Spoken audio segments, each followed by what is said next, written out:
আবারও বাজিমাত করল ফিফা বিশ্বকাপ 2026-এ ভবিষ্যদ্বাণী নিয়ে আলোচনায় থাকা শগদা হক নামের বাজ পাখিটি। পাখি হলেও সে এখন ফুটবলের এক বিস্ময়কর ভবিষ্যদ্বক্তা। এবারের বিশ্বকাপে বড় বড় ম্যাচ বেছে নিয়ে নিজের মতো করে ফলাফল জানিয়ে যাচ্ছে এই ফেডার্ট ওরাকল বা পালকধারী ভবিষ্যদ্বক্তা। টুর্নামেন্টের উদ্বোধনী ম্যাচ মেক্সিকো বনাম দক্ষিণ আফ্রিকা ছিল তার প্রথম পরীক্ষা, আর সেটিতে সে একেবারে নিখুঁত ভবিষ্যদ্বাণী করেছিল। দ্বিতীয় পরীক্ষাটা ছিল আরও কঠিন।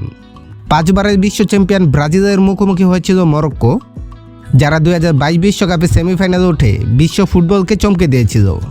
মান ও উত্তেজনায় ভরপুর এই ম্যাচটি ছিল শখের জন্য সবচেয়ে কঠিন সিদ্ধান্তগুলোর একটি। দুই দলের পতাকার কাছে গিয়ে প্রথমে মনে হচ্ছিল সে বুঝি ব্রাজিলের দিকেই যাবে, কিন্তু শেষ মুহূর্তে থেমে যায় শখ। কোনো নির্দিষ্ট দলকে বেছে নিতে অস্বীকৃতি জানায়। তার এই দ্বিধা ইঙ্গিত দিচ্ছিল দুই দলকে আলাদা করা তার পক্ষে সম্ভব হয়নি, ম্যাচটি ড্র হতে পারে। ঠিক সেটাই ঘটেছে। ব্রাজিল ও মরক্কো 1-1 গোলে ড্র করেছে, ফলে শখের দুর্দান্ত ভবিষ্যদ্বাণীর রেকর্ড অক্ষুণ্ণ থাকল। 2 ম্যাচ 2বারই সঠিক ফলাফল। এবার চাপ আরও বাড়ছে। শখের পরবর্তী পরীক্ষা মিশর বনাম বেলজিয়াম। ফেদার্ট ফরকাস্টার কি টানা তৃতীয়বার সঠিক হতে পারবে?